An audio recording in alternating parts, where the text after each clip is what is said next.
Money touches almost every part of our lives. It helps us buy food, build homes, educate our children, travel, receive healthcare, support our families, serve society. Money itself is neither good nor bad. It is a tool. Like fire, it can cook a meal or burn a house. Its value depends on how we use it. Yet many people slowly begin measuring themselves by money. How much do I earn? What car do I drive? How large is my house? How much do others have? Without noticing, money quietly shifts from being a servant to becoming a master. Chetas Yoga invites us to enjoy material life without becoming imprisoned by it. A real life story, The Bigger House. Vikram and Neha lived in a comfortable two-bedroom apartment. They were grateful. Their children were healthy. Their needs were met. Weekends were often spent together in the nearby park. One evening, they visited a friend's newly built luxury home. It was beautiful. Large rooms, modern furniture, a private garden. As they drove home, the children excitedly said, "Our house is so small." Vikram smiled, but something had changed inside him. The next morning, he began searching property websites. Within a few months, he bought a much larger house. To afford it, he accepted extra work, longer hours, weekend meetings, more travel. The family moved into the new home. Everyone was excited. For a while. Gradually, something unexpected happened. Unpulled. Vikram was rarely home. The children ate there without him. Neha managed most family responsibilities alone. The beautiful garden remained empty. The larger living room was often silent. One Sunday, Vikram found an old family photograph taken in their small apartment. Everyone was smiling, eating tea. The children were laughing over a simple homemade meal. He quietly asked himself, when did we stop living together? The following weekend, instead of accepting another business trip, he stayed home. The family had breakfast together. They laughed, played board games, watered plants. That evening, sitting in the garden they had rarely used, Vikram smiled. The house became bigger, he said softly. But somewhere along the way, our time together became smaller. Neha smiled. The house wasn't the problem. We simply forgot why we wanted it. Looking through the Chetas Yoga lens, the new house was not the real issue. The deeper story unfolded within the family. Life is before the new house, after the new house. Life is remained the same. Their family was still alive, still capable of love, still able to share time together. Life itself had not become richer or poorer. Self-feel, the family genuinely enjoyed the new home. Excitement was natural. Joy was natural. There was nothing wrong with wanting a comfortable place to live. Self-feel simply experienced the happiness of something new. Self-made. Soon, self-me began creating new stories. We need an even better lifestyle. I must work harder. We cannot fall behind others. Our success depends on having more. The house quietly became part of their identity. Without noticing, the family began serving the house instead of allowing the house to serve the family. Mind. The new purchase awakened deeper mind, comparison, status, recognition, fear of appearing unsuccessful, memories of earlier financial struggles, hope for a better future. The house became connected with many older impressions. Mess. Soon mess appeared. Long working hours, fatigue, less family time, financial pressure, anxiety. The larger home brought greater comfort, but it also brought greater demands. The problem was not wealth. The problem was forgetting balance. Meal. The old family photograph became a moment of awareness. Instead of asking, "How can I earn even more?" Vikram quietly asked, "What kind of life are we trying to build?" That question transformed the experience into meal. He realized that money should support relationships, not replace them. Pragya.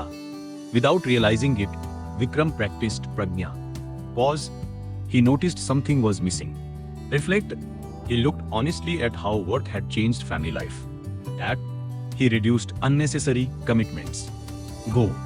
He spent more intentional time with his family. Yield. He accepted that he could not have everything at once. Accept. He accepted that enough can sometimes be richer than more. Earning. Honestly, money earned honestly carries quiet dignity. Whatever our profession, teacher, farmer, doctor, driver, shopkeeper, engineer, artist, worker, entrepreneur. Every honest contribution adds value to society. Income is not only about receiving, it is also about serving. When our work benefits others, money becomes part of a meaningful exchange. Spending consciously, every purchase answer a question. What do I truly value? Conscious spending does not mean avoiding enjoyment. It means spending with awareness. Before buying something, pause and ask, will this genuinely improve my life, or am I trying to fill an emotional emptiness? Sometimes the answer is yes. Sometimes the answer is no. Awareness makes the difference. Wants and needs. Needs help us live. Food, shelter, healthcare, education, safety. Many wants also bring joy. There is nothing wrong with enjoying beautiful things. The challenge begins when wants quietly become endless. Needs. Then satisfaction always stays one purchase away. Chetasyog invites us to enjoy what we have while thoughtfully choosing what we truly need. Comparison and consumption. Comparison has always existed. Today, social media makes it constant. Someone buys a new car. Someone travels abroad. Someone receives a promotion. Someone celebrates success. Without noticing, self-me begins comparing. They have more.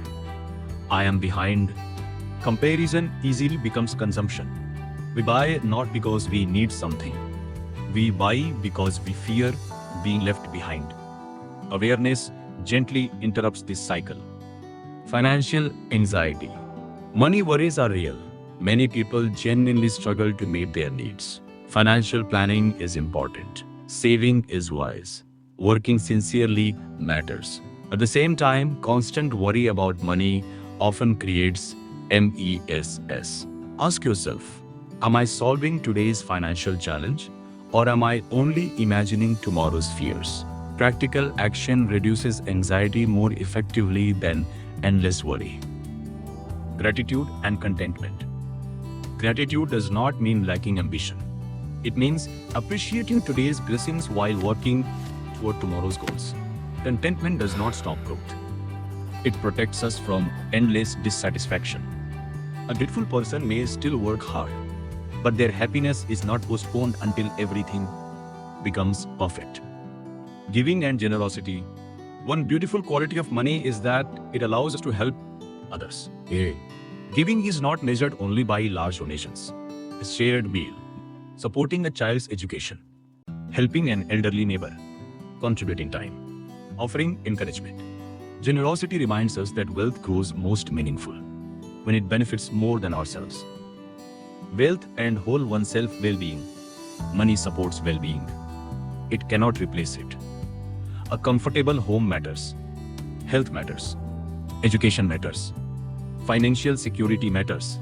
Yet, relationships, peace, integrity, gratitude, purpose, awareness. These are also forms of wealth. Whole oneself well-being includes both material well-being and inner well-being. Neither alone is complete. A different definition of prosperity. Perhaps true prosperity is not asking, how much do I own? Perhaps it is asking, can I live with enough? Can I share? Can I sleep peacefully? Can I enjoy what I already have? Can I use money wisely without allowing money to define my worth? These questions quietly transform our relationship with wealth.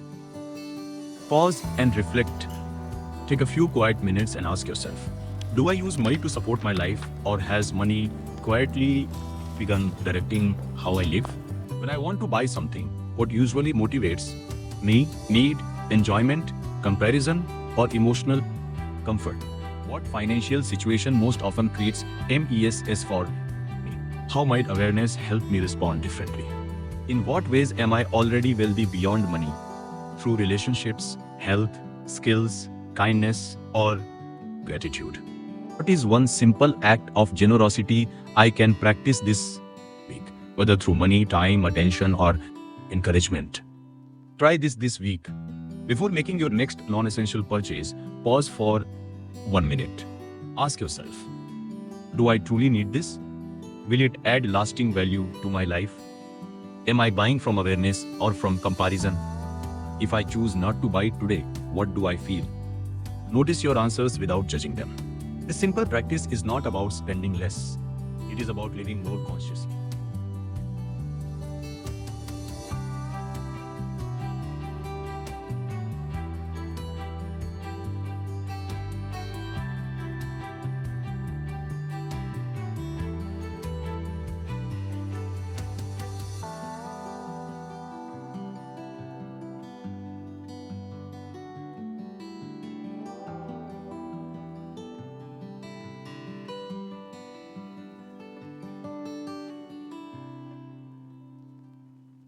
अगर आप भी अपने भीतर स्पष्टता पाना चाहते हैं तो आपका स्वागत है मी क्लैरिटी कप्पा में।